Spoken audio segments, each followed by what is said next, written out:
জমেলা, হ্যাঁ বলো, কি বলবে? আমি যে এই বাজার তেলগুলো 90 টাকা 95 টাকা দিয়ে কিনছি, এই টাকাগুলো কি আমার জলে যাবে বলো? এই তেলগুলো এখন থেকে তুমি কেন কিনছো? আমি তো কিছুই বুঝতে পারছি না। তোমার ওই তিনকোনা বাকুড়িতে ঢালবো, দিয়ে আমি কুক ক্যাক করে রস তুলবো, সেই জন্য এই তেলটা আমি কিনেছি।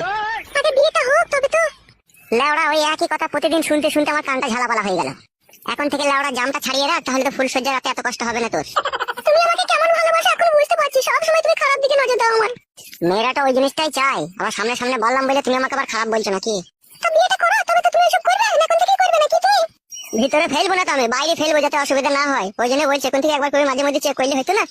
না, এখন এসব করা যাবে না। তুই তো ভালোই বাসিস না আমাকে, সেই জন্যই তো ওই কথা বলছিস। ভালোবাসলি কি আর বলতিস বল? তুমি যে আমাকে কত ভালোবাসো সেটা আমি বুঝতে পারছি। তোমার সব সময় কুমতলব, খালি জাম ছাড়াবার ধান্দা। তোমার ভালোর জন্যই তো আমি জামটা ছাড়িয়ে রাখতে চাই, যাতে ফুলসজ্জার রাতে কষ্ট না হয়। সেদিন আমার একটু একটু কষ্ট হবে, আমি এখন জাম ছাড়াতে দেবো না।